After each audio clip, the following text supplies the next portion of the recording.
Jesus was a white man, too. He was a historical figure. I mean, that's a verifiable fact.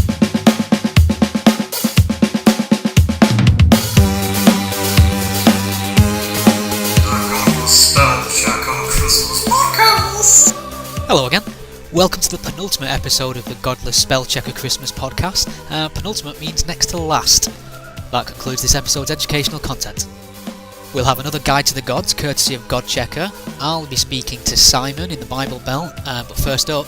Joining me now, we have author Michael Sherlock. Hello, Michael. Hey, how you doing, God Spell Checker? I'm very well. How are you? Good, good. You're speaking to me from Japan. I am, yeah. And you're originally from Australia, is that right? That's right, yeah. I'm from Sydney originally. I lived in Tassie for a while and then lived in Melbourne, and then my wife and I moved to Japan about over a decade ago. Oh, wow. What's that like? Yeah, it's really good. It's where we've decided to raise our kids.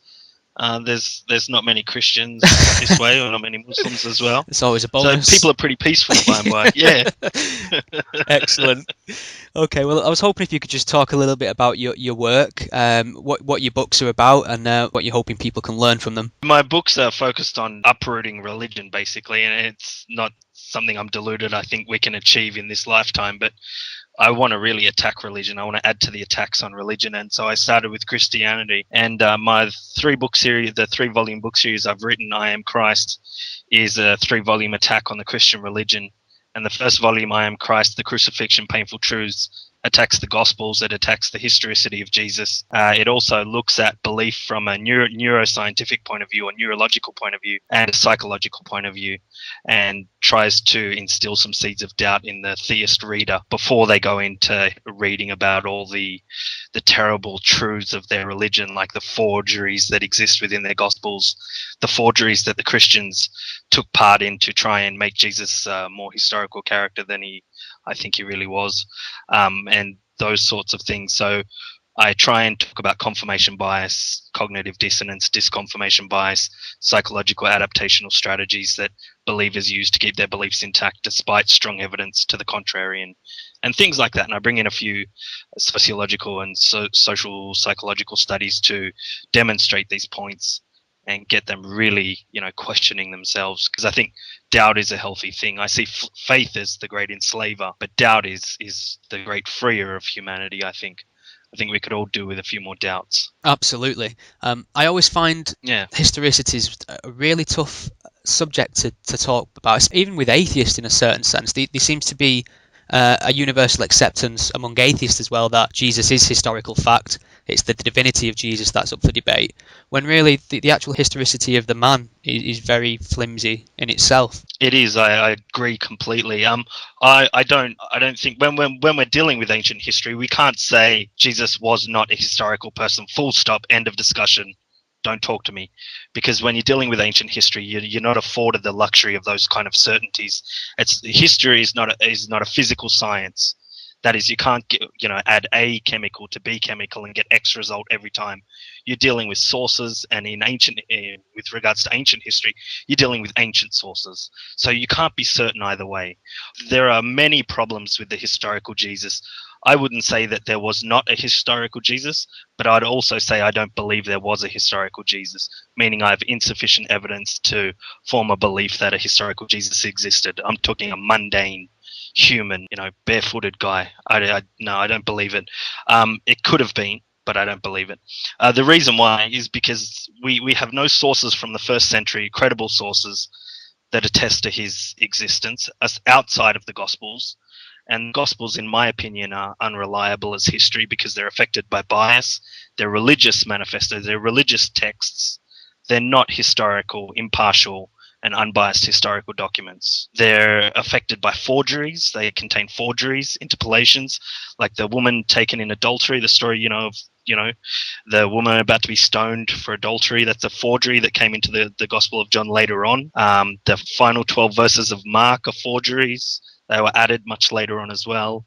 And you have these kinds of forgeries. The texts are unreliable. Aside from that, what do we have? We have the references in Josephus's work, the first century Jewish historian Josephus. The first one, the Testimonium Flavium, the big reference, where Josephus, this devout Jew, is saying Jesus was the Messiah. Yeah. He was a doer of wonderful deeds and all this stuff. is even been deemed by Bishop Colenso and other, giant Christian scholars to be one of the rankest forgeries in Christian history. Is that the part they now attribute to Eusebius? The 12 sentences, the Testimonium Flavium, yes. Right. And I attributed that to Eusebius as well, for the reason that, and this is what I stumbled across, is that if you look at Josephus's work, when he uses the Greek poetes to mean doer in the sentence doer of wonderful deeds, which he called Jesus, he was a doer of wonderful deeds. Josephus never used the word poetes to mean doer. He always used it because it has two meanings in Greek. It can mean poet or it can mean doer. Josephus never ever, throughout all his works, the Jewish Wars and the Antiquities, never uses the word in this manner. Someone did, though, and I've provided a direct source for that, and that was Eusebius. He used the word poetes quite often to mean doer. So we find that he's using a Eusebian-style language, which is suspect. Yeah. Also, if you look at that Testimonium Flavium, the first part is Pilate is suppressing the Jews and violently oppressing the Jews. Then the Testimonium Flavium comes in about the discussion of Jesus and he's wonderful and magic and our Messiah has arrived. Then the next thing is, and another disaster befell our people. Well, hang on, another disaster? Your Messiah coming is the disaster? That doesn't make sense. But hang on, if we subtract those 12 sentences, Pilate violently suppressing the Jews, yet another disaster. Hang on, now we have a good flow. Now we have an understandable, logical flow to the narrative. When you put that 12 sentences in there, the Testimonium Flavium, it interrupts the narrative and it makes it illogical. So, and there are many other problems with that testimonium as well, like arguments for silence. For example, the Justin Martyr, for example, in the 2nd century, who was very familiar with Josephus's work, and he, discussed Josephus's work in Josephus's discussions on Moses. He never mentions this Testimonium Flavium. He would have definitely brought this up in his debate with Trypho, the Jew, who was criticizing the Christians and debating Justin Martyr. He would have definitely brought up Josephus as, well, look, even Josephus said that Jesus was the Messiah and da-da-da-da-da. Why doesn't he even mention these 12 sentences? Because they didn't exist. They're forgeries. And this is what most Christians have come to terms with, except recently many Christians have tried to resurrect the Testimonium Flavium. And it's only through sheer ignorance that this spreads and becomes, we can restore the Testimonium Flavium. It's legitimate history again. It's not a forgery anymore. Okay, we'll go back and look at it and you'll find that it is a forgery. But then there's another reference in Josephus's Antiquities of the Jews where he's talking about Jesus, the brother of James, who was the Christ. That who was the Christ in brackets, because that's certainly a forgery, or who was called the Christ, seems like a forgery. And if you look at that narrative, the extended version of that narrative, you'll see that the central character in that narrative is another Jesus, Jesus the son of Damnius, who becomes the high priest after James, his brother, is killed. So that makes much more sense now. Okay, so Ananias, the Ananias family were high priests quite often. They held a dominating role in the high priesthood in Jerusalem. They were ousted because they executed someone, James, against the wishes or against the protocols of the Roman Empire at the time, because they needed to get approval from the procurator from the empire to execute someone in their region.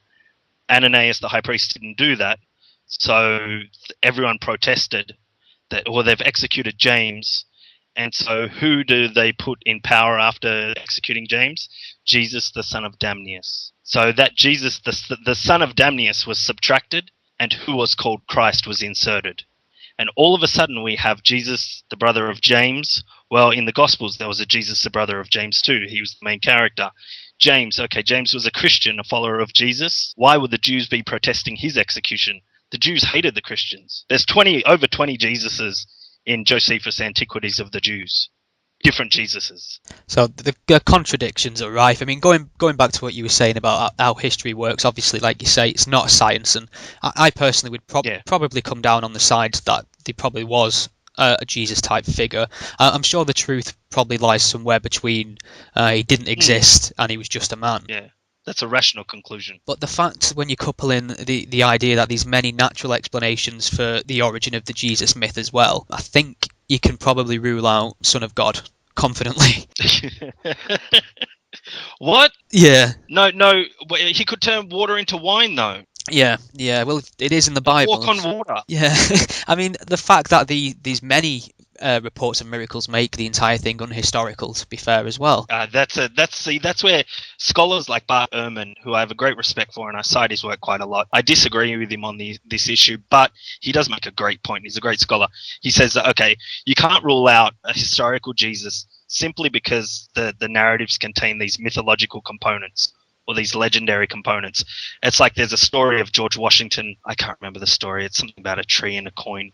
I'm not that versed on American history, but anyway, it's a legendary story. And obviously that story didn't take place. It's some magical thing he did. But obviously there was a George Washington. And now if you look at ancient history, you look at the biographers of Plato, of Alexander the Great, the biographers of Pythagoras, they add all these embellishments as well. He was the son of God, and his mother was a virgin, and his father couldn't touch her while she was pregnant with the chosen one, and everything. And they're talking about Plato. Well, you can't rule out Plato's historicity simply because it's got these embellishments. Is the argument. That's called the argument from genre. That was how biographies were written.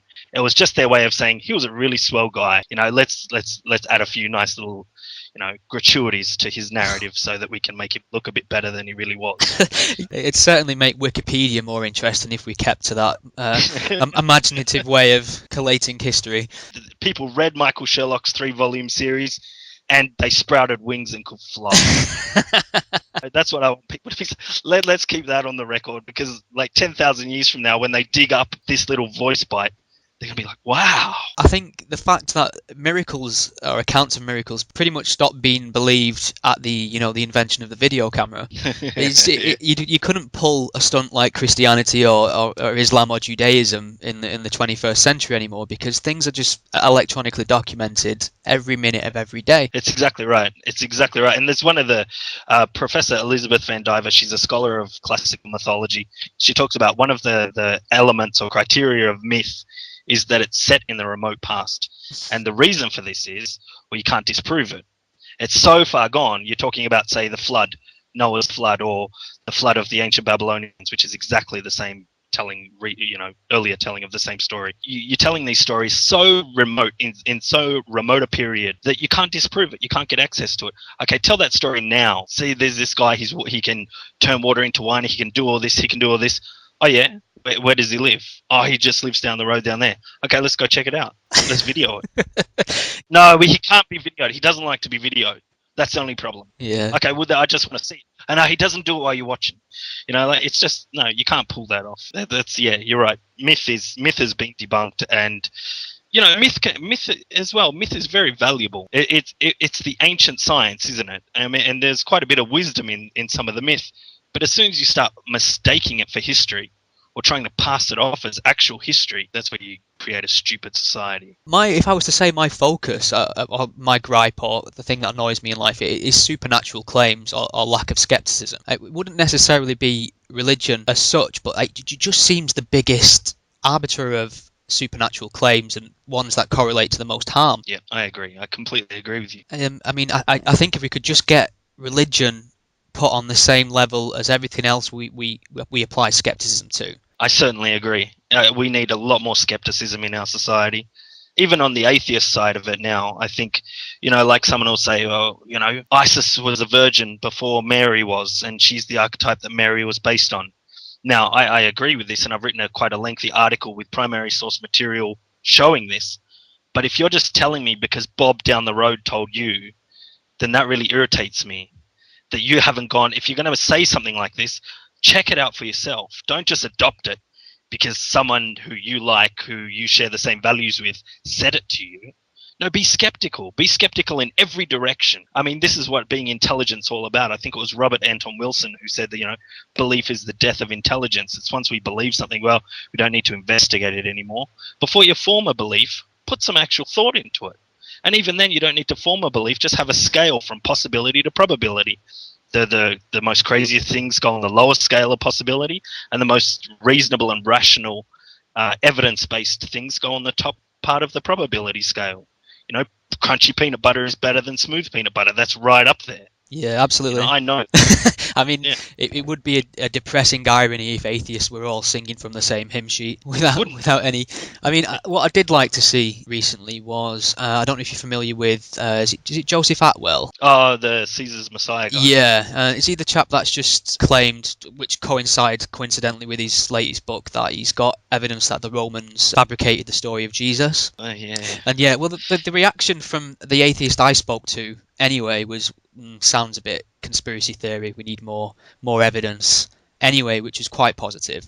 Yeah, you don't ask me my opinion on that. I just don't. Nah, don't go there. I can't stand them. You see, he sounds very tinfoil hat from what I have seen. Oh, no, okay. In October, he was allegedly going to come out with this 100% proof confession, and I'm like, oh yeah, here we go. Anyway, it's just a reinterpretation of looking at the way that Luke's gospel cribs Josephus's history. I mean, it's one thing to say, okay, we can find parallels between Luke's gospel, the way he documented the history of the time, and Josephus's Antiquities of the Jews. Okay, and we can extrapolate from that similarity, being that Luke's was the later document, or roughly the later document, that he's probably used Josephus's work as a template for his mythological / historical little narrative. That's a fair enough and reasonable extrapolation. Again, we're dealing with ancient history. We can't be certain, okay? These guys have just jumped and said, well, there's parallels there. Josephus wrote the Gospels. No, he didn't. I don't think so. Again, obviously, if you've got historical evidence for such a claim, you don't have a release date for it. It becomes available straight away. It's one of them things you're shouting and screaming about. I remember I was on a long train journey home back to Manchester once, and there was two nuns sat across the way, and somebody got... This sounds like a joke. Yeah, two nuns on a train. Yeah, so some guy had a ticket that was facing them, so he was sat down and they was having a chat, and it sooner or later turned to theology, and they was having a little discussion about Christian beliefs, and he was doing well from what I was overhearing, and they was having a nice friendly chat, and they made a point about something, and then he answered with, well, you see, in the Da Vinci Code it says, and then that's where he lost it. So I think it's more or less the same thing. You can have, I mean, I did media studies. They teach you how to analyze some text, and you can interpret it in 20 different ways, none of which was probably what it was intended for. That's the thing, isn't it? And that's what textual critics are all about, trying to find the real authenticity of the original texts. That's what historical scholars are trying to do by reconstructing history from the sources we have. But again, as you said, many interpretations can come on top of that. The historian, the reflector, the investigator puts their bias and their slants on top of what is actually there. And George, I think Friedrich Hegel, in his The Philosophy of History, talks all about this, and it's a brilliant book. I really recommend it to anyone. I think it's in audio lectures as well. It's really gives you a good idea of what you were just talking about, that the way you can analyze text from multiple different angles, and the way slants affect interpretation, and bang, you've got the Caesar's Messiah. You know what I mean? I mean, there's a lot of people that I'll say religion is more about the control of the masses. Leaders know this, and they utilize it in order to control the society. It's possible. I think definitely. I mean, over time, like for example, there's a quote that's been attributed to Bonaparte that I'm not sure if it's authentic or not, but he said that religion is the one thing that stops the poor from murdering the rich. And that aspect has always been an element of religion. If you look at colonizing nations, they've always used, for example, Christianity, especially in the Pacific. Look at Britain when it was colonizing the Pacific. They sent the London missionaries in to Tahiti, for example, and they had no success for 14 years. Then all of a sudden, one brother Osmond got an idea, and he said, let's get guns, and we'll give guns to one tribe. That way they'll take over the rest of the tribes, and we can Christianize the entire nation. And eventually we can colonize them, and that took place, that occurred. We see that religion has played a part with the oppressor. And then Robert Ingersoll, one of the great thinkers, I love his work, he talks about the cross and the crown have always been, basically Bonnie and Clyde. They've been partners in crime. I don't see this from a conspiratorial angle. I see it more as a functional a function of religion. It does psychologically oppress people. It does bring them into subservience. And if you read the Gospels and the New Testament, you'll find verses in there that tell you to specifically obey the authorities. All authorities are coming from God. So if you reject the authorities, you're rejecting God. Slaves obey your masters. There's all that stuff in there. And I think that's been very useful for leaders and for tyrants of past and present. But at the same time, I don't see a conspiracy angle in it at all. I see it as something that, I mean, it started in ancient Sumer, and I'm not going from conspiracy theories here. I'm not going from Zachariah Sitchin. I'm going from actual archaeologists who have excavated the cities of Sippur and other cities in ancient Mesopotamia, where they've found that the temple was always central to the political system. And the temple has always been at the center of the political system. And so I think it's always been part and parcel of the political system. But is that a thing where it's like, well, it's used to oppress the masses and it's a psychological dictatorship? Yes, it is a psychological dictatorship, but not in the tinfoil hat way you're talking about. Yeah. Do you know what I mean? I agree. Like it's just it's something that works. I agree. What I tend to find a lot of with people who have this idea of religion controlling the masses, conspiracies, people who are free thinkers are not indoctrinated. Sometimes have a hard time accepting that people genuinely believe the things they say they do. Exactly, yeah. That's an excellent point. You know, the conspiracy theorists, the majority of them that I've come across, and I've come across a few. Have you heard of a guy? You've got a guy in your country, actually. He's from your country, David Icke, right? Oh, yeah. Sorry about that. Confession time. I like him. Right. I really like him. I don't buy anything he's selling, all right? He says a few good things. Okay, society, yeah, we're like sheep. Fair enough, I agree. Where we're controlled by fear, manipulated by fear. True, that's true. We can find evidence for that. Alien race of reptoids. No. Sorry, dude. Stop. You were doing really well until that point. Okay, the Queen and George Bush, they're actually related and they drink blood. And no, stop.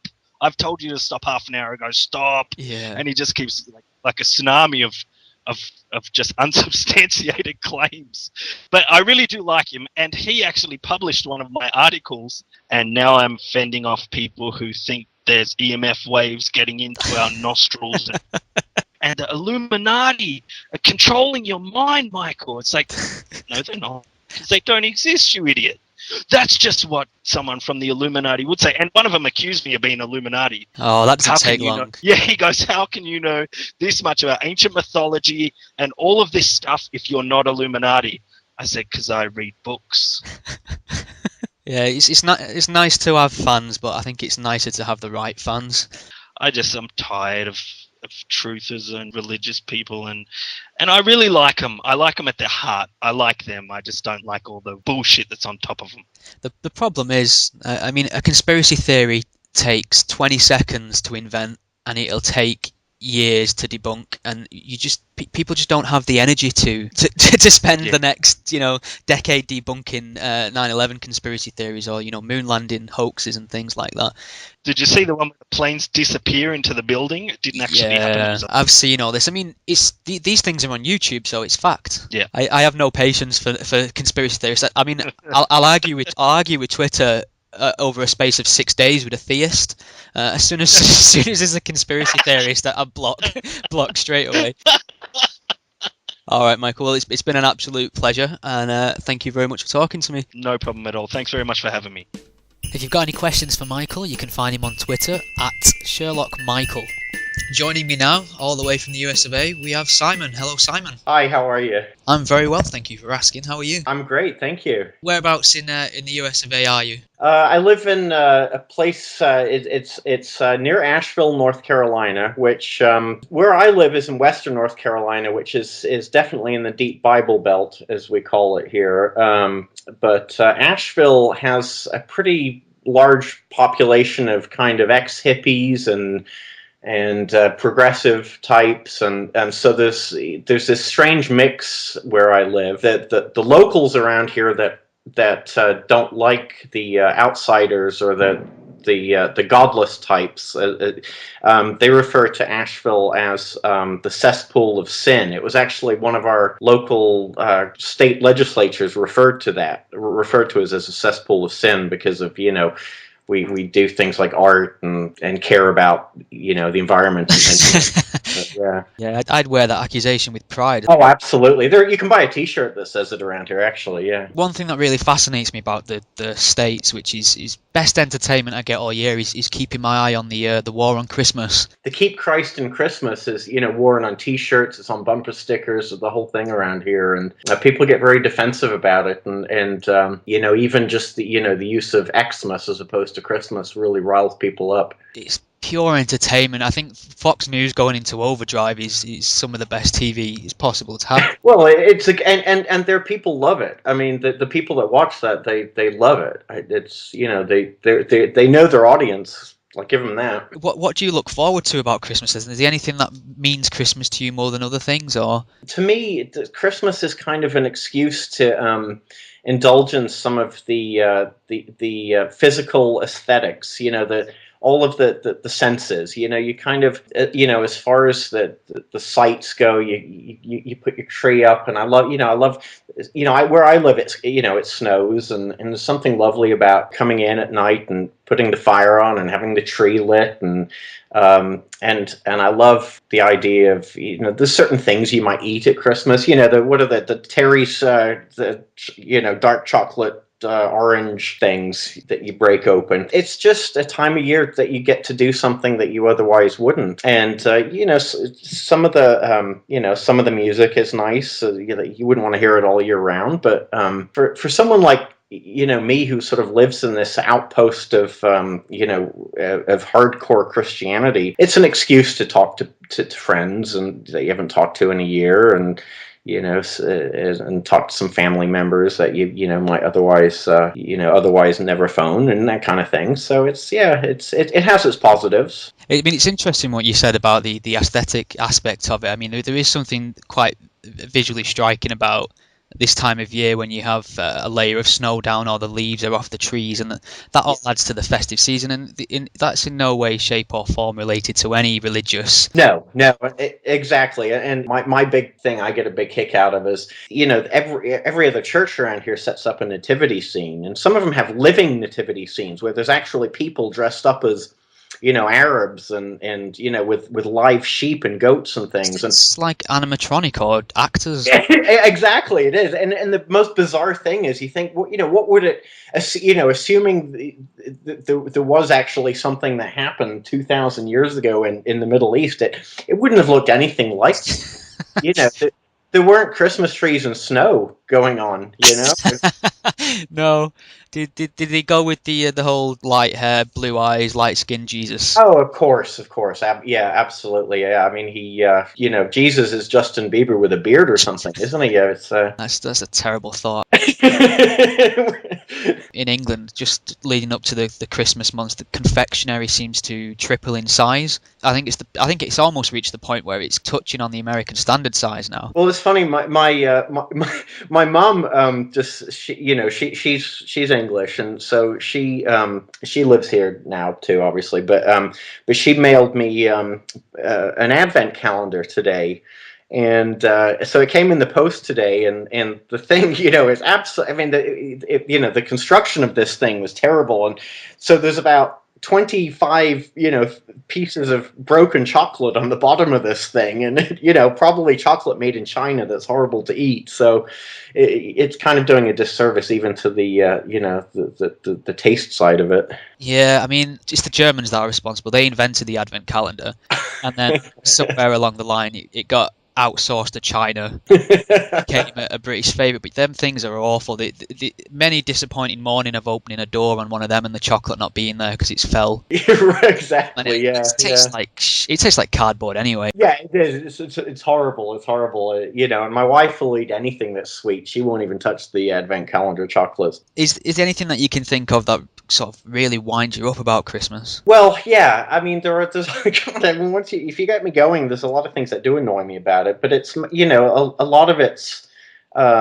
the things that would have annoy a lot of people. Just the fact that it starts earlier and earlier, and it seems to go on, and even when it's finished, nowadays you get flyers in the shops about buying half price off stuff for next Christmas. So it's not even that it ends at Christmas. It goes on, and just to add a bit of perspective, where I live, it's every day, and they every single day they wear it on their sleeves. So it's Christmas in a way isn't much different as far as that goes. So you're living in some sort of Orwellian perpetual. Yeah, I mean, I it's a lovely place to live, but one of the things, one of the things I wanted to sort of, at some point mention to you, because it just sort of amuses me, but it also makes me really upset. If you pick up our local newspaper every day, and you look at the obituary page, 9 out of 10 people who died didn't really die. They went to be with the Lord,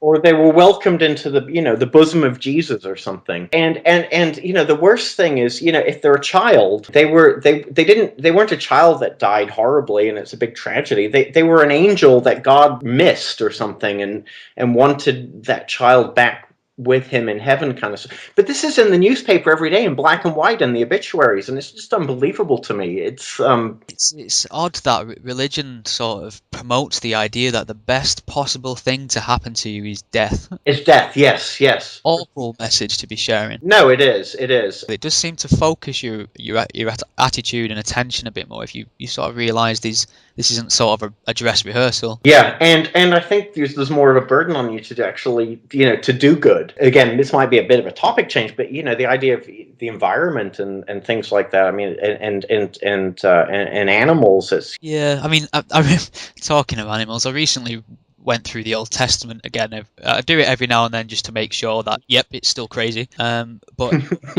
animals get a really rough deal in theology. It's any opportunity to sacrifice an animal is there, I think. Oh, absolutely. And if you're not sacrificing the child, then you sacrifice an animal. But I mean, even in the New Testament, there's the thing with Jesus, and he casts out the devils. So what does he do? He puts them into pigs, and then what does he do then? He hurls them off a cliff. I think Hitchens brought this topic up quite a bit. I don't know if you've ever read God Is Not Great, but there's a wonderful chapter called something. I think it's Why Heaven Hates Ham. And it touched on that story quite a bit. But I think there's a fairly decent argument there for Jesus doing sorcery, which is... Oh, of course. Precisely, yeah. I mean, why couldn't he have just sent it into a rock or something? What you mentioned about the way animals are treated in the Bible, was it Cain tried to offer, some vegetarian sacrifice to God, and he got really pissed off, and, he wanted meat. God hates Quan. He does. I think religious people have a hard time accepting that we are animals as well, as if that somehow diminishes our experiences and our relationships, as if discovering that we're just part of the animal kingdom all of a sudden negates our entire accomplishments up until now. It's a little bit silly. I mean, do you actually have people actually go to church still in England? Yes, but it's dropping rapidly. It's something like it's at an all-time low. People are a bit dishonest because the church have to log their attendance figures, and they don't match up with the people on polls who say they go to church. Right. The more people say they go to church than what the figures say. Well, because they maybe went for Christmas 4 years ago or something. Yeah. Yeah. But I don't personally know anyone who goes to worship. Actually, come to think of it, a lot of parents will, when they're looking to get their child in a particular school, they have to go to a certain church in order to qualify. Is this for private schools there? No, this is public schools. I mean, there's the faith schools in my area are the ones that do quite well, on exam scores and things like that. In order to be in sort of the catchment, the area to qualify, your child has to have attended this church. Mm-hmm. So a lot of parents do that just to ensure that the kids can get into school, which is something they need to shake up, really. Well, that's fascinating, because that might explain to me a little bit about why my parents sent me to a Christian school when I came to America, because it didn't make any sense to me. But in their mind, they thought I was going to get a good education. and I had a horrible education there, and I could go on for hours about the nonsense that they taught us and what they didn't teach us. But can you remember a time when it sort of dawned on you that it was all nonsense, or is it something that never really? No, I hate to admit it, but I bought into it for a while, and it's sort of like they say, there's nothing like an ex-smoker or whatever, but that's maybe why I'm kind of follow you, and I'm really proud of this. But I kind of bought into it. I like to think of myself as a semi-intelligent human, and so I've heard all the arguments, and I kind of bought into them for a while, and then it just became absolute nonsense, and now I will bore my friends to death with it, because it's as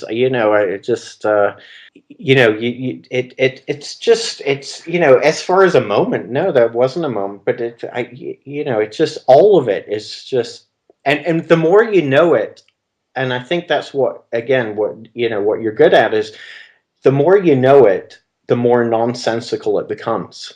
Yeah, I mean, I think for me, I mean, humor's a big part of my life, and there's nothing easier to pick out with humor than sort of religious belief. Yeah, I mean, I'm also convinced there's no new arguments, and there hasn't been new arguments for centuries. They just redress the old fallacies in cheaper, more luxurious frocks, I think. Yes. And then it's a game of spot the fallacy. I think now you've just got to pick away at it until you can realize that's what they've done. Well, I think you'd covered it, but there was this controversy recently about a church that said the King James Bible is the Word of God and anything else is an abomination, kind of thing, and you've just got to love that. Who was it? I think it was a member of somebody in the States who commented on the Bible and said something like, if English was good enough for Jesus. Exactly, yeah. Given your British connection, I will have to ask you a serious question that I'm testing the water with on a lot of people. Have you been initiated to the pleasures of Brussels sprouts at Christmas? Brussels sprouts, as a vegetarian, I have to say they're the one vegetable I don't want. Yeah. I wish I like to think of myself as kind of I think I like to have an expanded palate, and I like sort of fancy olives and things like. Brussels sprouts are just horrible. I don't get it. I don't understand. It seems it's more of a punishment than a meal. Yeah. What would you say is the best Christmas present you've ever had? Oh God. I don't know. I mean, I had an Action Man set when I was a kid that still sticks in my mind for some reason. But Action Man, yeah. It was a kit though. It came in like a little like an army box, and there was the whole all the parts in a kit. I mean, that was pretty exciting. Maybe it's been a letdown since then. I don't know. I think if anyone listening's wondering, that the G.I. Joe is the American equivalent. Yeah, Action Man, I believe. Yeah. True. Oh yeah, I know. I got it. If my wife ever listens to this, which she will, of course. She bought me when we were. I don't know if we were married, but it was right before we were married. But she had a good year at work, and she bought me a trip to Iceland, and we went to Iceland. Yeah, that was the best. Best Christmas. Edit all the previous stuff. Trip to Iceland was the best Christmas present ever. Brilliant. Yeah. So, do you enjoy a drink at Christmas at all? I enjoy a drink every day. Yeah, it doesn't need to be Christmas. Christmas is when I open the good stuff. I had a neighbor last year that brought me a bottle of, some sort of a scotch that I couldn't get in America, and somehow he got it when he traveled to England or Scotland or something, and left it on my door, and and that means a lot to me. And it's sort of that time you can crack open that special bottle, and so yeah, it's a lovely excuse for a proper drink, and again, that's something that's more of a British tradition than an American one, I'm afraid. So yeah, absolutely. I think the life expectancy of the average British liver is quite low.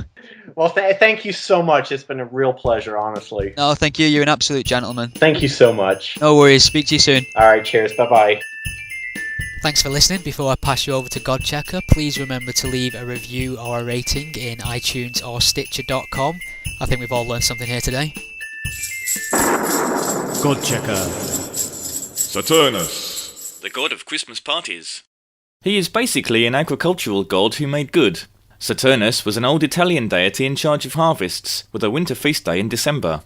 When Greek culture started to influence the Romans, Saturnus found himself being mistaken for Cronus, one of the Greek titans. It was no use denying it. He was a dead ringer for Cronus, they said. The Romans recycled his old winter festival into a huge event fit for this new improved god. As usual with the Romans, it was any excuse for a party, and the Saturnalia carnival came to dominate their calendar. The bleakness of the winter season turned into an extravagant week-long festival of fun. All the normal rules of life were flipped upside down. Slaves exchanged places with their masters. Boring senators cracked jokes. And much fun was had by everybody. Saturnalia included many rituals you may find suspiciously familiar. Gifts were swapped with frenzied good humour. People went singing together in the streets. Food and drink were consumed in an orgy of banqueting excess. And everywhere was heard the festive cry, "Yo, Saturnalia!" A kind of Roman equivalent of "Happy Holidays!" Over time, the climax of Saturnalian pleasure merged with other December godfests, culminating in the Sol Invictus shindig on, you guessed it, December 25th. Yes, the Romans invented Christmas Day. Or did they? Scholars are still bickering about this. The Bible says a lot of things, but it doesn't mention a peep about when Jesus was born. It could have been the 4th of July or Groundhog Day. Some experts claim that early Christians calculated a December 25th date by counting backwards from the date of the crucifixion. But if so, they kept pretty quiet about it, as the birth of Jesus was not celebrated until after the Roman Empire became Christian. The early church was far more interested in celebrating Christ's death than his birth. More to the point, the church was horrified by Saturnalia. Far better for Jesus and co to hijack the Roman Empire's naughty frolics and rebrand them. December 25th miraculously transformed into Christ's Mass, the birthday of our Lord. Never mind Santa or Jesus, it's Saturnus who should be the king of Christmas. Godchecker. For more gods than you can shake a stick at, visit godchecker.com.